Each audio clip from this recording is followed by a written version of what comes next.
Welcome to the September the 17th, 2002 taping of It Happened in Grand Prairie, as we bring you the history of our city and as we do some wonderful documentation during this particular month, as we have selected that to be Hispanic Heritage Month.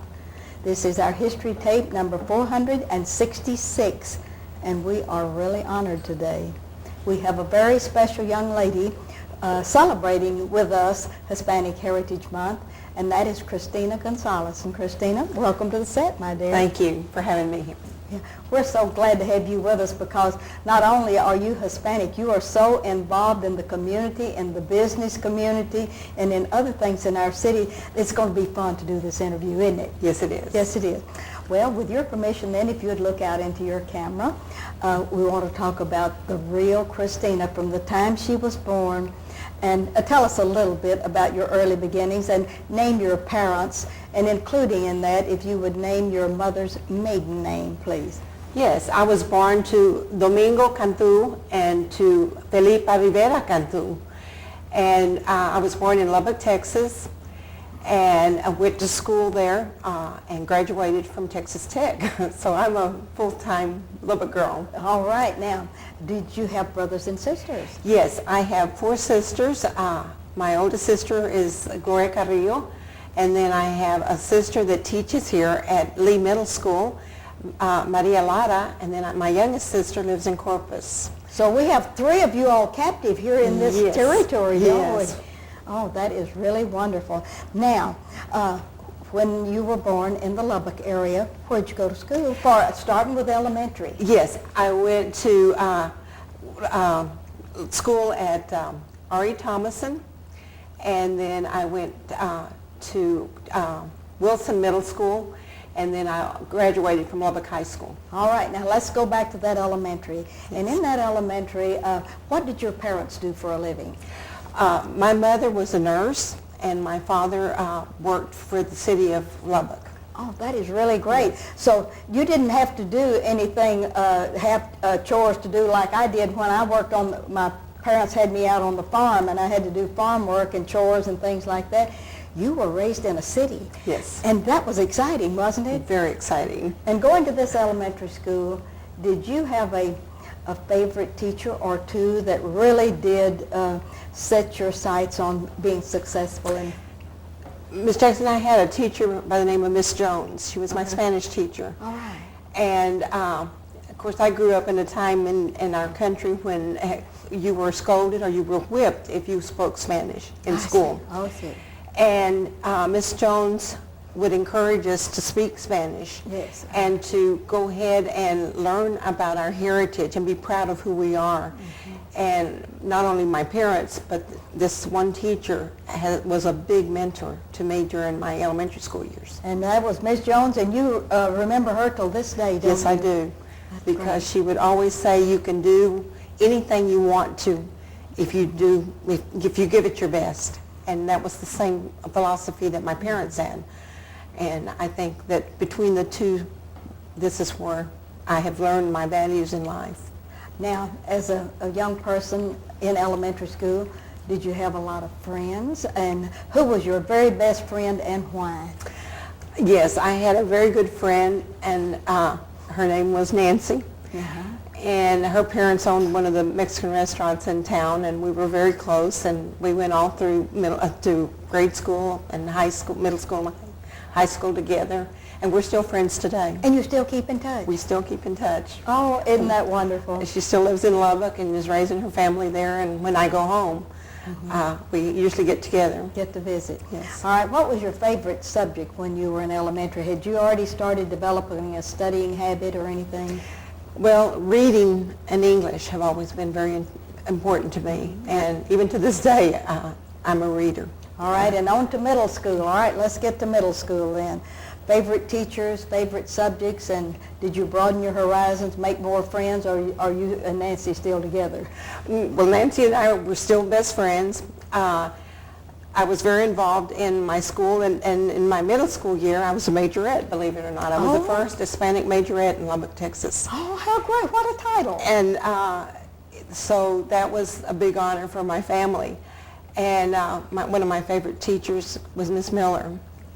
And again, it was an English teacher, and she was always talking about, you know, how make your dreams come true.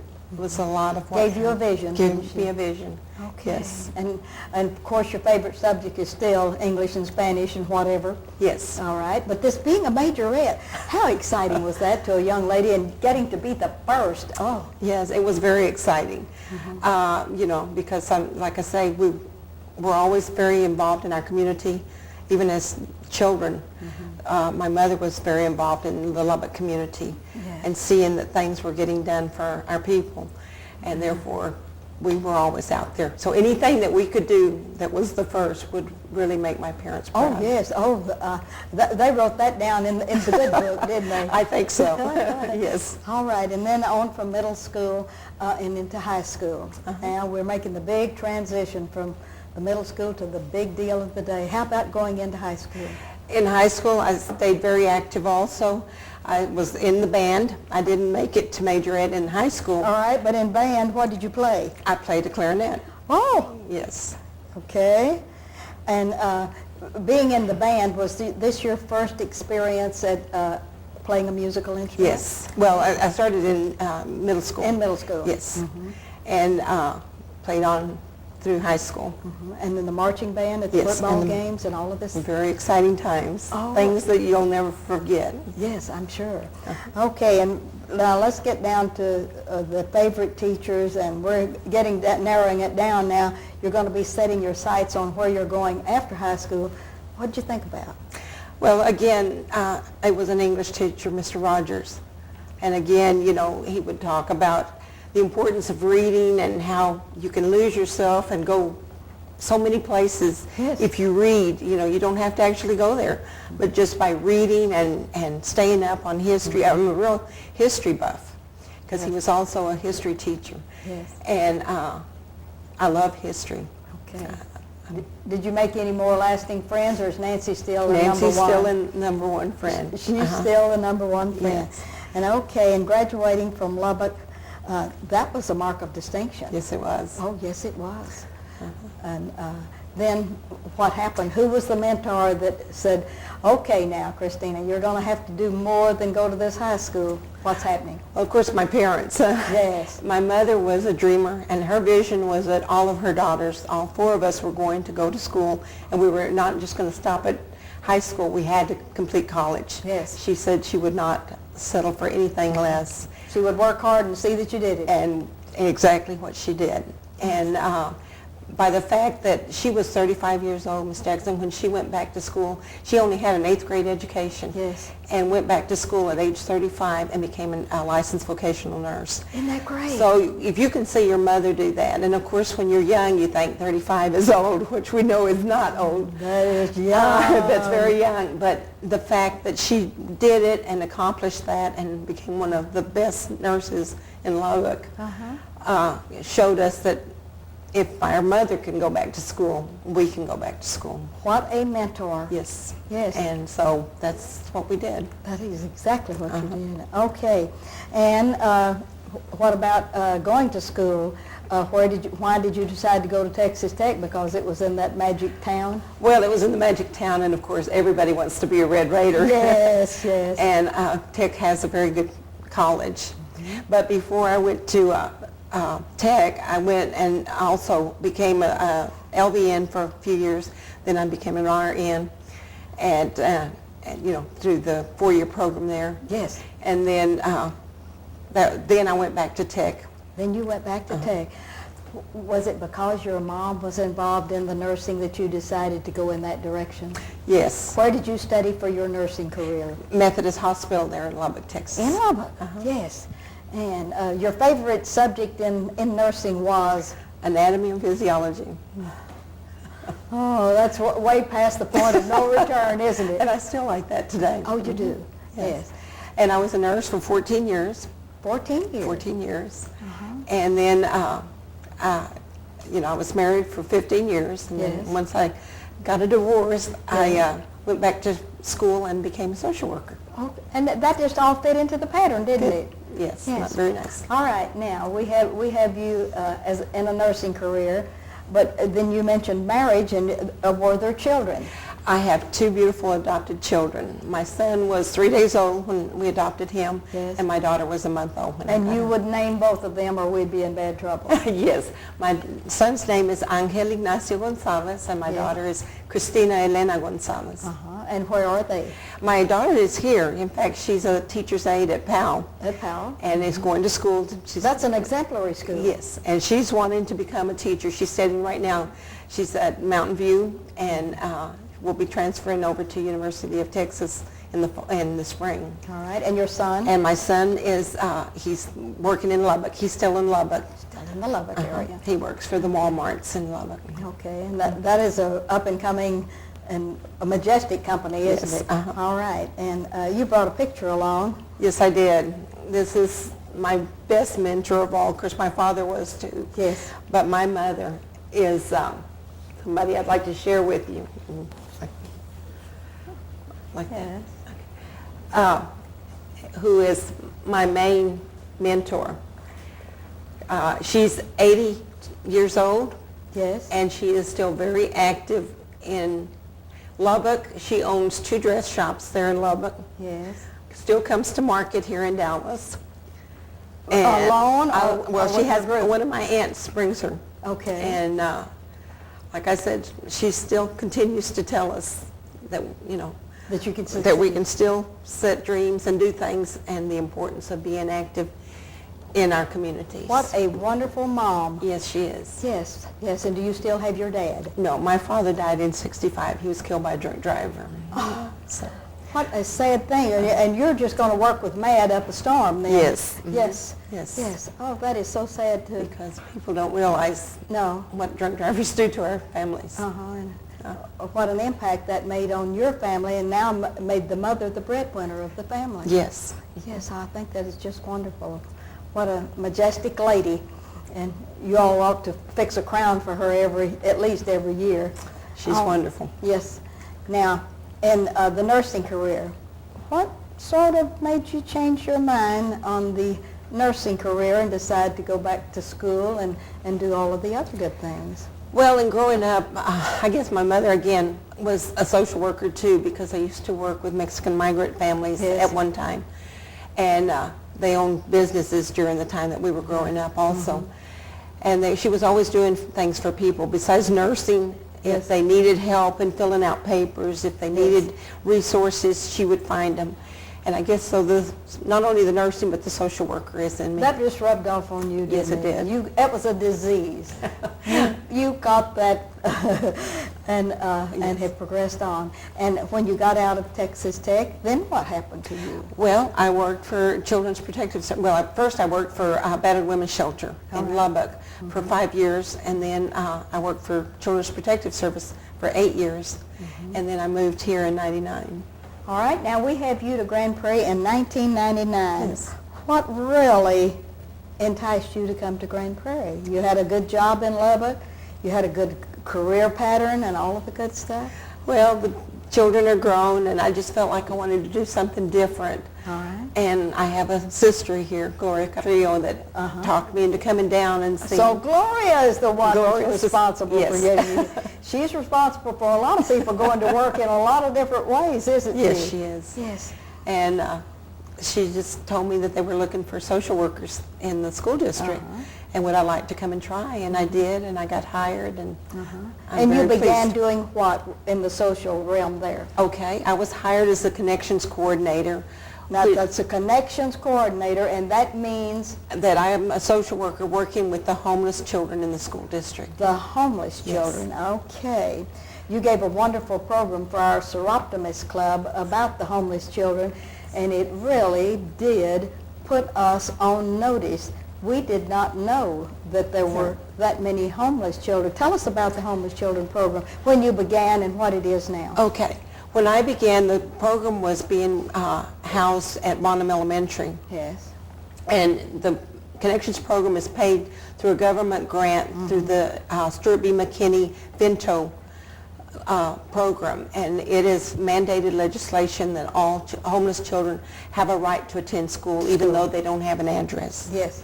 And so that's what I'm their advocate, to make sure that they can get in school, that they have food, clothing, and school supplies, Yes. so that they can attend school like their peers. Okay. And- And it's not administered out of Bonham anymore. You are in the ad building? No, I have recently been moved over to Travis Elementary. Over to, oh, that's that beautiful new renovated recycled school. School, isn't it? yes. So And now you're at Travis. I'm at Travis, but I'm still responsible for the entire district. The entire district? Yes. Uh-huh. You have to go from campus to campus. Yes. How do you find these homeless boys and girls? Well, we find them when they're enrolling, if they say that they're living in the motels, or if they're living, with another family because the parents have lost their job. Sometimes they'll let us know that they're living in their cars, or they're living in the parks. And it's the parents. Or sometimes they'll go and ask someone for help in the community. Yes. And they'll call me. They call you, and you get the word. All right. What kind of an organization do you have? Do you have 15 people helping you, or what? No, Or you it? It's myself, and then I have a full-time teacher, Lena Reese. Okay. And then my boss, Ms. Sandra de la Cruz, has recently hired social workers Yes. for the school district, because she realizes the importance of social workers in the school district. And now the social workers are helping with the middle schools and with the elementary schools. Yes. And do you keep in touch? Does the police department give you any assistance in this, or do they even know about you? They know about us, and they help when we have, like in October the 17th, we'll be having our health and job fair to try and find jobs for the families. And the police come and they do fingerprinting for the kids and things like that. All right. And do you deal any with the parents of these children? Very closely. We work very closely with the parents. Are there a lot of one-parent families, or what? Yes, there's a lot of single mothers. Okay. And one of the things that I had last year was a lot of single fathers, which was very unusual. Yes, it is. I found that very interesting in my statistics as I was closing out my year. When you came on board, how many did you have of the homeless children, just to begin with, that you sort of had under your wing? When I began the first year in '99, I had 850 homeless children were what were identified. And last year, year before last, it was 2,100, and it'll be over 1,300 children in the end of September. As of September, and you haven't even started the year. In other words, you're starting out with 1,300 homeless children. Where do they get their food? How do they get breakfast? How do they get clothes? And tell me what you do. Okay. The main thing that I do is make sure that they are qualified for the food program, Yes. the free breakfast and lunch program through the school district. Yes.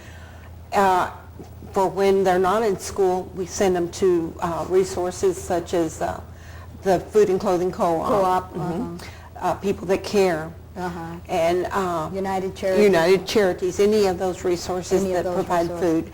And last year we had collected food for some of our families, but we're not doing that anymore because we feel like we don't have time to handle that. No, if you take care of these others and the resources are in other places in the city, you can always pinpoint them to that. Yes. What kind of volunteers do you have or require with your job? I wish we had more. Anyone out there that would be interested in working with homeless children can contact me through the school district, and I'll be more than happy to put them to work. All right. Because I have no volunteers at this point. No volunteers at No. this time? And we could use volunteers to come in and do tutoring with the children, sit and read with the children. I also work through the shelter because since it is a shelter, and we could use anyone to come in and read with the children and help with homework and things like that. All right, now you're going to have to give them a magic telephone number to get in touch with you, because I've had a hard time finding you because you're from pillar to post to here and yon and around and about. Yes. And because you have how many campuses to take care There's of? 33. 33 campuses. Yes. And there's some in each one of those campuses? Oh, yes. Every campus. Who in that campus is responsible for telling you that they're here? The counselors and anyone in the office, a principal. In other words, anyone that in the administration circle of any school, whether it is elementary or some of the other types, Yes. Do they keep records on these and then call you? Yes. And during admission is usually when I get called. It is. All right, now we need that magic telephone number, and I want you to give it slowly 2 times. All right. It's 972-237-5522. And do you have a magnificent answering machine in the event that you aren't there, or does Ann always answer it? Ann will always answer my call. That's my secretary, Ann Estrada. Okay, now give it one more time. Okay. 972-237-5522. And if they know of homeless children, do you want to know about that, or do you want them to call the school, or what's the process? I would prefer if you would call me, and that way I can go ahead and get involved with the family as soon as possible. Okay, and so that magic telephone number is for letting people know if they know of homeless that maybe aren't being taken care of, or if they want to volunteer. Yes. And if they wanted to volunteer, where would they come after they get in touch with you? To specific schools or what? I would probably meet them at Travis, and then we would Go from there. Go from there, because I would have to find out what campus they would like to help in, or at the shelter, and we would have to get permission for all that. And the magic address for Travis is Northeast 15th Street and what? Pine. And Pine. Oh, so think of the pine tree and Northeast 15th, and they need to go into a new little driveway, and Yes. the school entrance is on the back parking lot. Yes.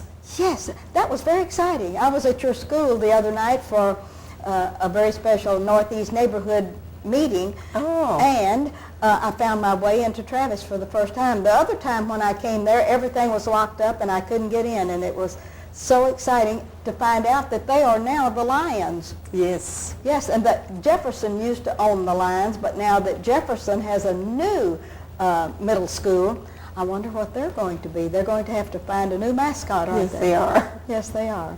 Well, is there anything that you would like to look out into your camera and tell the parents or the people of the community just exactly that you really do need help, and to call you? And let's beg a little, shall we? All right. All right.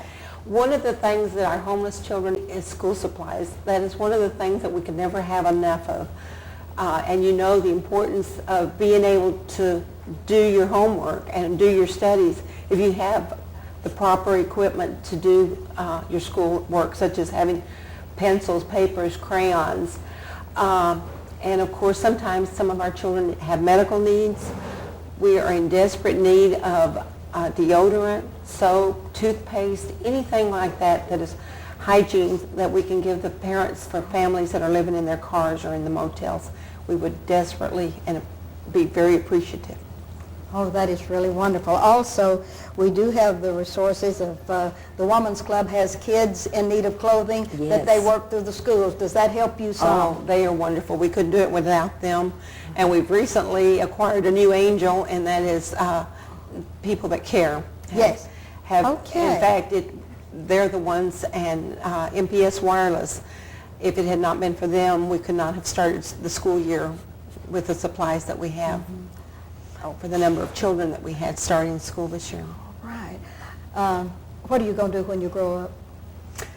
I like what I'm doing. You're loving this, aren't you? I love my job. I tell my boss every day. And We have a half minute left, but you've got to tell them what you do with the Chamber of Commerce. You're not just into this homeless bit altogether and social work. What Yes. do you do with the Chamber, the Hispanic Chamber? I am the chair of the Grand Prairie Hispanic Chamber, so we are very active. We're in the Cinco de Mayo committee. We're very active in our community and helping Hispanic businesses.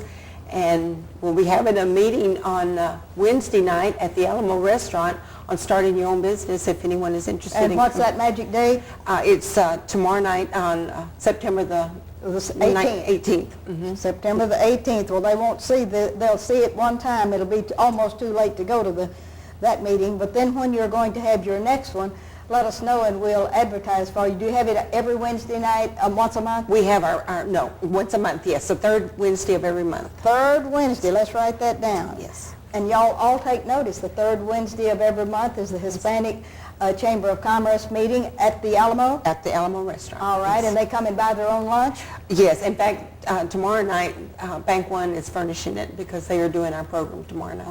Okay, and that's small business and Anyone. people that want to know about that. Well, Yes. if we had known that in advance, we could. This won't play until Wednesday night, so after that they're going to forget about us.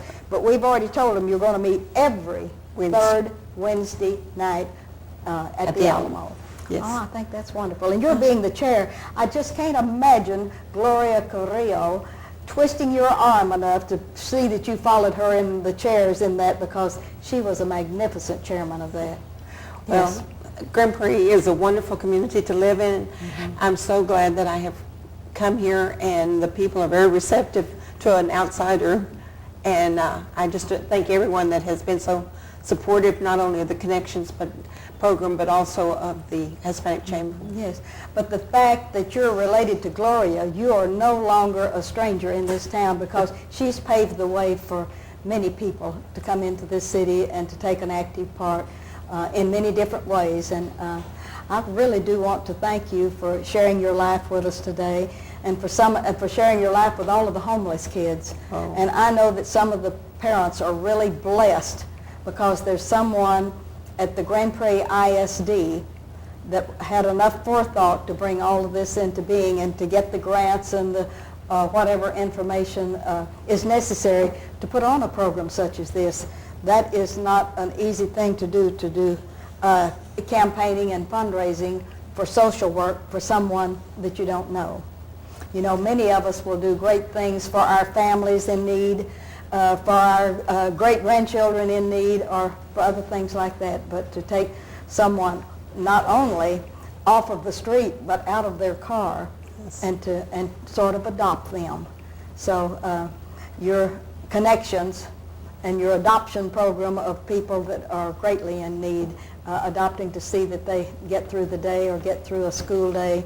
And I know that the group on Northeast 4th Street and Church Street, Yes. the Food and Clothing Co-op, they also have school supplies. So be sure and ask for Nancy Anderson, because they have a lot of help that they can offer you. Yes, Happy Helping Hands is one of our big contributors. Yes, and do you want to look out in your camera and say thank you, Grand Prairie, for helping us? Thank you, Grand Prairie, for being so wonderful and supporting us in everything that we do. Thank you. And thank you for Sandra Dela Cruz. Yes, thank you. A big buku of thanks to her, and for Dr. Barbosa, and for the school board for allowing this and bringing it on down the pike. Yes. We just really do appreciate it. Thank you so much. It's been a delightful historical interview. Sad things, but good things. Yes. And this is Ruthie Jackson reminding you that history is as we live and do.